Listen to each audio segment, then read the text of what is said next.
Ito ang mga visit sa buhay mo. 1. Kilala ka lang pag may kailangan sa'yo.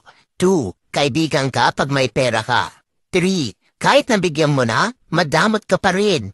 4. Masama ang loob pag hindi mo napagbigyan. 5. Hindi marunong magpasalamat.